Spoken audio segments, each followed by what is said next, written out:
Brighu, a very warm welcome to you to the show. Interesting Insights. I'm very happy to host you on this show. So, what are your initial thoughts? Much more happier than you, Abhi, to be part of your exercise. I've known for a very long time. I think this is a new journey in your life, and I would love to play a small part in that as well. Thank you, Brighu. Let's get started with the episode. Before we begin, please can you introduce yourself to the audience?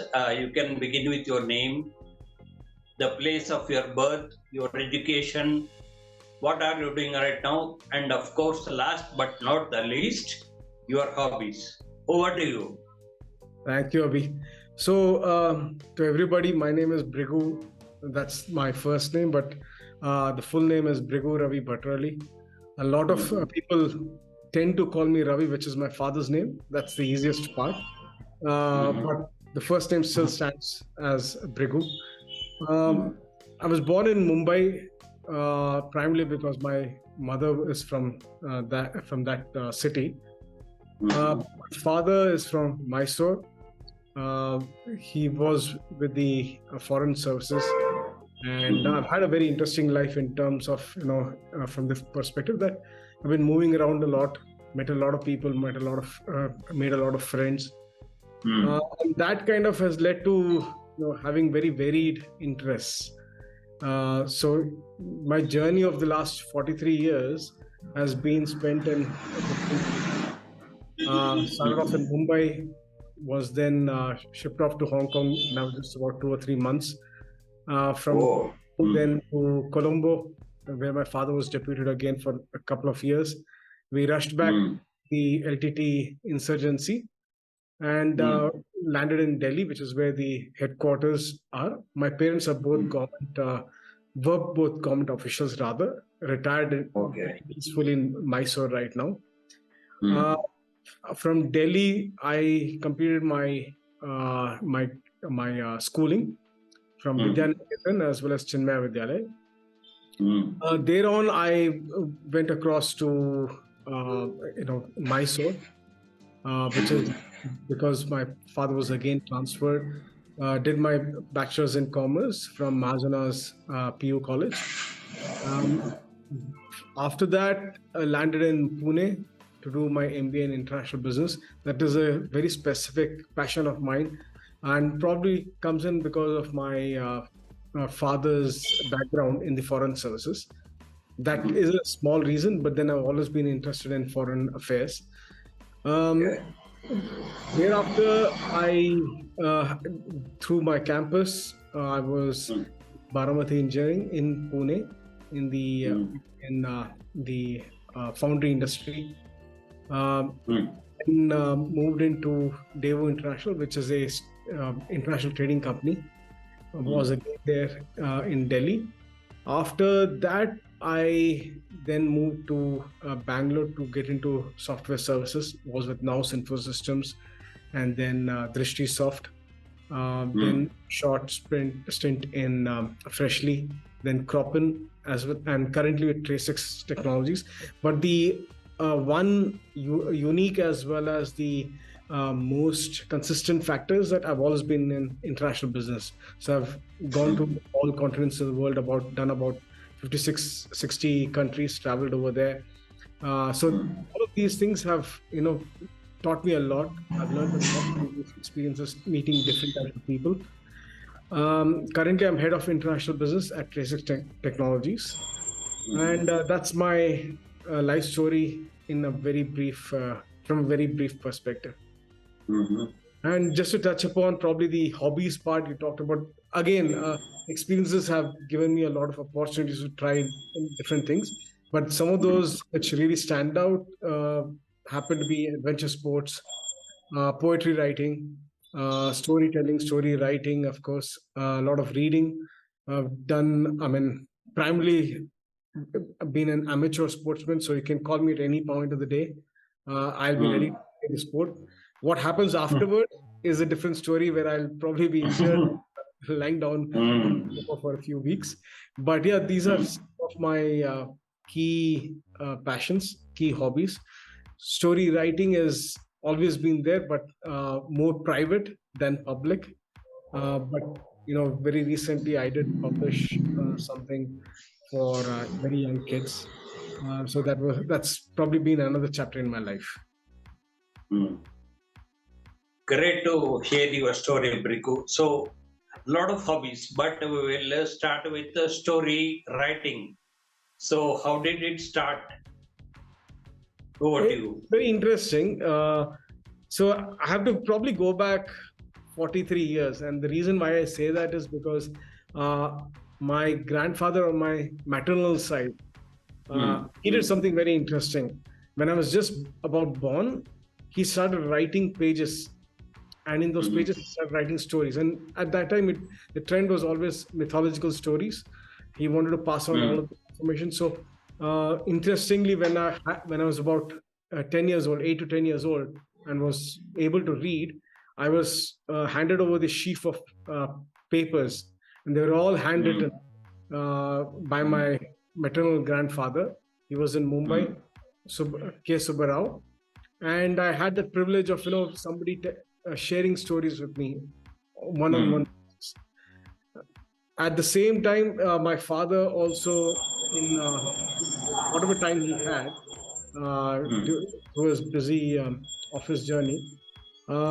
He used to tell stories to my sister and myself during the night, just before we slept. So those kind of probably were stacked at the back of my mind. When I had my kids, my son is 11, my daughter is 6. When my son was born, from probably about 8 months, I started telling him very short stories. And that was primarily because it was a way of communicating. I could see that he was attentive, and he had those, he did, at least he gave me the perspective that he was listening. And that started this journey of storytelling, where I've barely missed any days that I was at home when I've not told them stories. Daughter was born 6 years ago, and that trend continues till date. I know I've told a story even last night. This cannot be broken. My children don't allow me to break that trend. I tell a story every day. Either it is made up, or it is probably borrowed from so many other pieces out there. Now, during this journey of storytelling, what happened was I had started to write. I've been trying to write a book which is adult fiction. In that instance, when I was probably halfway there, I realized that I had no idea about the publishing industry. How do I go about that whole journey? And here I was trying to hit about 60 to 80,000 words in a novel. And I realized that, I was nowhere. I had no idea about anything. So I thought about, probably publishing one of the stories that I had made up for my kids. And started writing that. Realized that, the story was primarily aimed at kids who were probably less than 8 years. And less than 8 years, the only way to catch their attention was through, in the sense of an animation or a cartoon book, right? So then started the other part of the journey, where I went around trying to figure out how to get this published. Should I get this published through some of the publishing houses, or should I try and do follow the trend of self-publishing? And that was a very interesting learning about how to start writing books. What are the number of pages you should have in a book like that, in a children's book? How many designs do you want to go through? How many iterations do you want to go through? How many pictures do you want to put in over there? And over a period of 3 months, it took me to put all of these things together, get in a graphics artist to design the caricatures the way I had thought about it. So that journey, by the end of 3 months, I was able to successfully self-publish it on the likes of Kindle, and then you have Notion Press, so on and so forth. So that was a journey that I went through. It's a very engaging story, Brighu. Congratulations. And Thank you. my follow-up question is, how easy or how difficult is it to nurture this hobby along with your regular job? Over to you. Look, telling stories isn't very difficult for me because it kind of just comes in.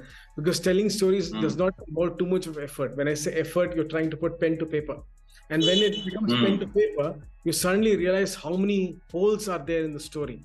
When you're telling the story to your kids, then you can always make up things, right? When you're writing it, you're putting it down on those sheets of paper, you realize that there are so many things that weren't really thought through very well. And that journey, what I realized, what I thought would be very easy, turned out to be a thought-provoking affair.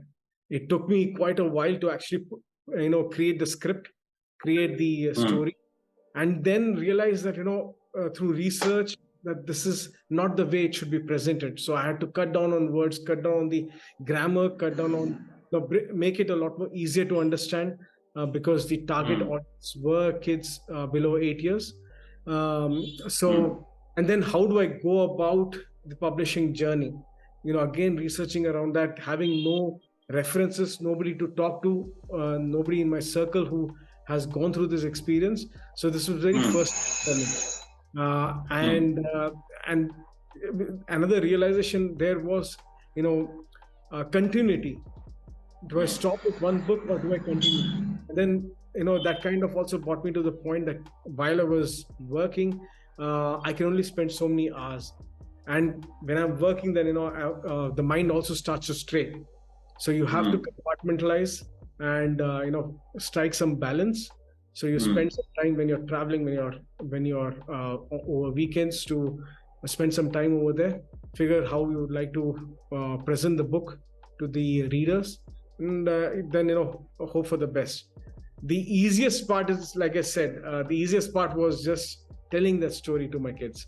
The difficult part was the journey afterwards, but I enjoyed every single second of it because it opened up a new a range of possibilities, and the process itself was very engaging and ultimately very rewarding as well.